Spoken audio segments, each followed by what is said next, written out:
He's Shane Albahrani. I'm Glenn Marini, and we're here with Inside the Zone on Wayne.com. Shane, after a decent amount of travel recently, you get to spend a lot of time in your own bed the next week, 2 weeks. I know, crazy. I thought the schedule was a misprint, having a full week off. Actually, we play this Sunday, and then you don't have another game until the next following Sunday, so it's crazy. I don't know what to do with myself. How great is that, though, to get the legs refreshed for the guys? Because at this point in the season, that's one of the tougher things to do is make sure. Yeah. Because the playoffs are such a grind. Like, you want to go in healthy. You want to go in with energy. You want to go in with juice. And, like, a break kind of like that in the stretch of the season can really be beneficial down there. Yeah, I think, well, actually, it probably just depends on the player, too. Some guys would prefer not to have that kind of a layoff so you don't lose that edge. I guess that's true. So, yeah, you know what, but some of the older guys, I'm sure like Sean Sadlowski and A.J. Jenks, I'm sure they're going to appreciate this week off. But some of the younger guys with the younger legs, might want to be out there a little bit more. But I'm guessing those practices all week long are going to be pretty good. Okay, so before we talk about going forward, I want to go backwards just a little bit because Wednesday you got a nice win against Wheeling. Some beautiful goals, some wraparound goals from Spellcheck's worst nightmare, Alan Lasarczyk. What have you seen from him? Because the Polish assassin is the Polish prince. The Polish prince. Come on, that's way better. I should have come up with that. The alliteration is good. Those were two of the prettier goals we've seen this season, especially the breakaway wraparound that won it in the third period. What was it like to see kind of the evolution that he's had this season? He's sixth among rookies in points, and he's been a key piece of what the Comets have done this year. Yeah, he's come as advertised. Mm-hmm. So this is what we expect out of this kid. Actually, I think he's actually gone a little bit above what they expected because here's a kid coming straight out of juniors. You don't necessarily know what you get when you're turning pro, but here's a European player who's used to playing with older players and big ice surfaces and things like that. And he's been a little streaky this year, but that is to be expected. But no, he's had some of the prettiest goals. I mean, all season long, and those two, like you said, against Wheeling were very, very delicious. What is it? He's 22? I think he's only 21, I believe. 21, yeah, okay. So he has a lot of hockey ahead. Oh, he's got a lot of hockey ahead. But like you said, kind of as advertised when it comes to a goal scorer on the season. Then Friday, you guys go to Cincinnati. Obviously, Cincinnati is number one in the ECHL Central Division. Lost 3-0. That typically, we were kind of talking about it beforehand. Second period was rough down in Cincinnati, which is actually kind of the way things have been this year. Yeah, I don't know what the problem is there. 13 times this team has given up 3 or more goals in the second period, and which is bizarre because when you look at the first periods this team has had, it's just spectacular. Mm-hmm. And just some nights they just don't come out of the dressing room there for the second frame. But Friday night, Cincinnati had a chance to clinch a spot in the playoffs with a win. They did not want to deal with the Fort Wayne Komets. They came out and they were firing away there in the second period. And plus Cincinnati, they've got a lot to prove because I think with as hot Toledo got there, people were writing them off. They're like, oh, they're going to be in second place. Toledo's going to catch them. So that team, has got a lot to prove here down the stretch. So they want that first spot and they want home ice advantage. I think Ben said this after Wednesday's game. Kind of odd that you're shut out of Cincinnati from the fact that offense hasn't been the problem when the Komets have not come up, with a victory. It hasn't been offensively where they have struggled, but unfortunately that was the case on Friday night. Yeah, what I saw in the game Friday night was that Max Gottlieb, he got called up to Ontario. He's the guy who quarterbacks the power play. Mm-hmm. You put Adam Henry in there, just a rookie, just down from university level play, just 2 weeks ago. You kind of plot him in there. So nothing really against Adam's performance, but he was a guy not used to that spot. But he's an offensive player, and you could see he knew exactly where to be and what to do. He just unable to bury the chances that he had. Mm-hmm. So, this team is still very deep, and Max Gottlieb now is the only real guy who is up at the AHL level right now. Hopefully, you're going to get him back. But no, I could see that. He had power play chances, and that's how you're going to beat Cincinnati 5-on-5. That's a tough team to beat. So, when you have the best power play in the league, and they go a man down, you got to make it count. Okay, and then you end the weekend on a high note. Saturday night at home. Hall of Fame night, Doc Emmerich going in the Hall of Fame, Kalish and Doc going in the Hall of Fame. Not only that, you give the fans a show, putting on a 7-goal performance against Kalamazoo. What was the key in that ball game ball game? I like to say ball game just because I'm used to saying it. What is the key in that game And then we'll talk about Schrock and Doc in a second. But what was the key against Kalamazoo that allowed you guys to bounce back and really put together another nice offensive performance? Well, Kalamazoo got up 2-0 there in the first period, and it was, here we go again kind of mentality. But, they came out firing. They tied it up. Sean Sidlowski came out and scored a goal 6 seconds into the third period, which is something you don't see. That was a topic of discussion because that's one of the records we don't have. We have the quickest goal to start a game, but not a period. So I'm sure that goal was probably maybe in the record book somewhere. Where else were we landing there? Well, 6 seconds is the record to start a game. Who was that? That I don't know. Okay. I knew that was 6 seconds. We'll edit that part out. That's the beautiful thing about the internet. We'll edit that part out. But yeah, I mean, just a great offensive performance. Yeah, Brady Shaw had a hat trick. The Comets only had one hat trick last year, and it was on the final game of the regular season. So to have 3 now in the past month shows you that this team can explode offensively at any time. And with Wheeling kind of falling back in the pack, that does give Kalamazoo, they now have life. They came into that game, I think, 8 points back of Indy for the 4th and final playoff spot. So, they were desperate. So, to come out and really take it to Kalamazoo was a good thing, even though, again, it runs into the Comets are able to beat the Kalamazoos and the Wheelings and even the Indies, but getting over that hump to beat the Toledo and the Cincinnati's consistently has been the issue. But at this point, you know what? You just need the points. It doesn't matter how you get them. You get 7 goals. That's great. It's the 3rd time the Comets have got 7 goals this year. So, you know what? It shows, and it was nice after getting shut out to come back and put up a 7 spot. That's a good confidence builder. After you said 3 hat tricks, I started to think about the hat tricks. You got Brady Shaw this past weekend. Yeah. You got Sean. And then Petrozelli. Okay, that's who I was forgetting. That was the one that was not coming to my brain. I have to get the the mice start to run in the wheel. It takes a little bit while. Okay, so heading into this week, all home games. This is part of a 5-game homestand, kind of the middle 3 games for this.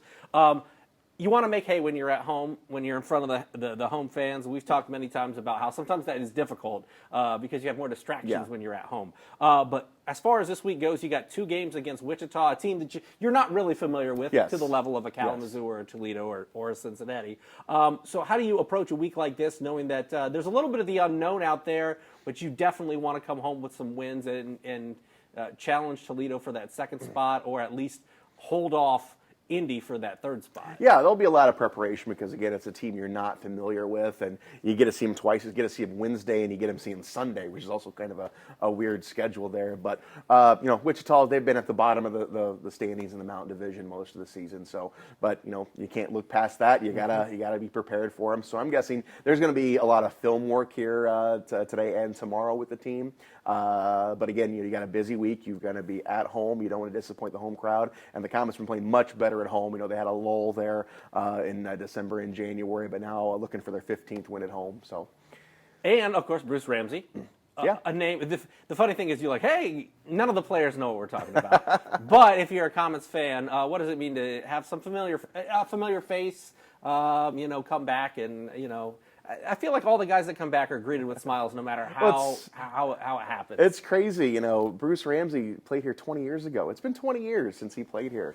I know he played for 1 season, and it certainly was a memorable season because it was the Comets' first year in the UHL. So no, Bruce Ramsey, he's a hard-nosed guy. He was definitely a Comet type player, and we're going to see what his Wichita team brings to the table coming in this weekend. That's why I think fans kind of are interested because But take a little bit of a step back into what we saw on Saturday night. Kalish Schrock and Doc Emmerich, 2 guys that kind of made their way in the game of hockey, local guys, but did it in different ways. What was that night like, and what do you think people will most remember about that? That was a pretty special night. Yeah. It really was. To have Kaylee go in was pretty awesome. He the kid who played at Snyder High School, he's a Fort Wayne product, and for him to play in Fort Wayne, and not only play in Fort Wayne, there's been guys who've been Fort Wayne and played, but to be the captain, he falls in with Colin Chin being a captain, and that's also something very special,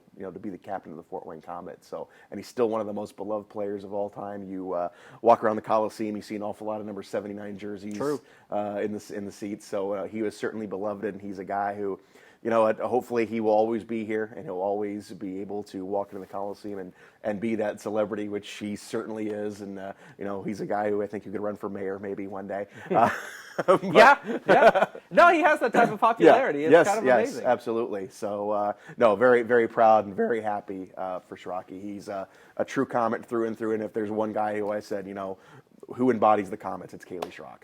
And then with Doc, obviously, you know, LaFountain native, kind of learned the ropes a bit under Bob Chase, but really took off. And I think you could say he's the voice of hockey. Yeah. So to have him be from here and to have him kind of his love for hockey was grown with his Comet fandom to a degree. Yeah.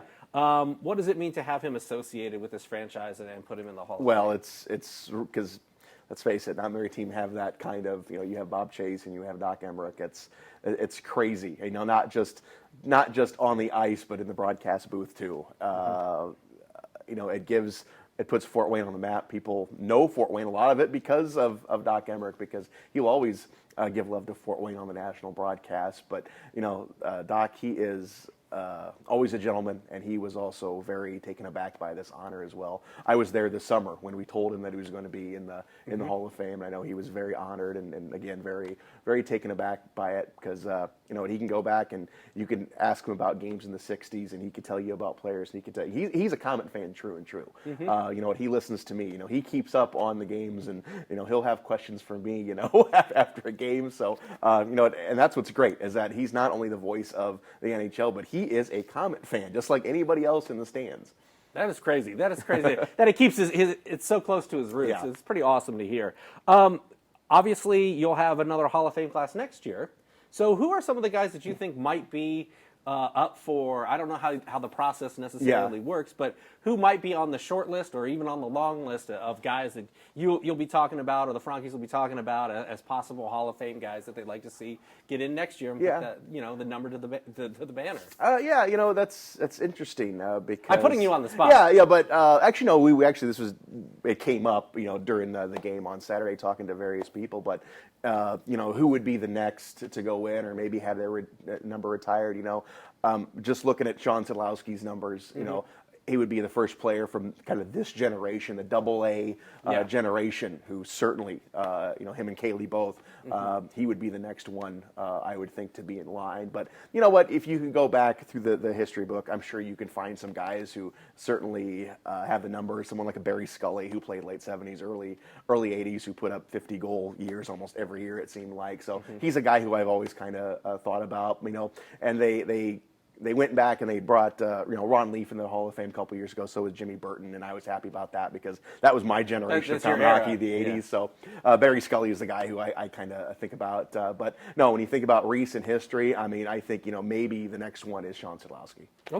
Okay, but definitely a deserving guy. Got That's an right. MVP, and certainly has done a lot for the game of hockey in Fort Wayne. Let's talk a little bit about what we've got as far as the Comets going down the stretch. 11 games left, as we mentioned, in the regular season. What are you looking to see from the Comets this week that will indicate this team is ready for the playoffs? Keep winning hockey games. And what's interesting is that the Comets bring in another goaltender. So not satisfied with the status quo. You know, you got two good goaltenders. You got Dylan Ferguson. You got Cole Kaler.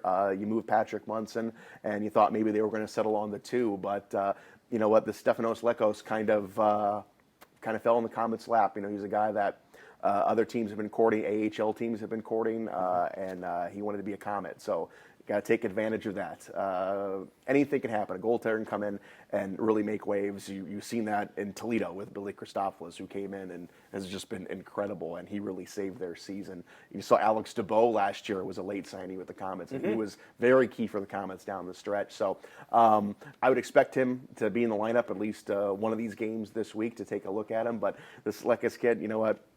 He was on a very bad team in Vermont, the University of Vermont. He played his final game with the University of Vermont on Thursday. He was in the Comet bench on Friday in Cincinnati. He had 44 saves and a 1-0 loss against UMass, which was the number 9 team in the country. So, you know, out of the 5 wins I think he had this season, I think 4 were by shutouts. He's 5th on the all-time saves list in NCAA history. So he's coming in with a pretty good resume. You just maybe look at his size. Maybe that's the reason. If he's 2 inches taller, maybe we're not even talking about him right now. He's probably in the AHL, and he's probably getting more looks at the NHL. So, but I've seen him play. This kid has got some skills. So it'll be interesting to see. Really, that's actually, that is probably the most important thing, because you're going to the playoffs. You want to have a number 1 goaltender. Who is going to come out and be that number 1? So I think these last 11, 10 games, it's going to be a goaltender competition. Okay.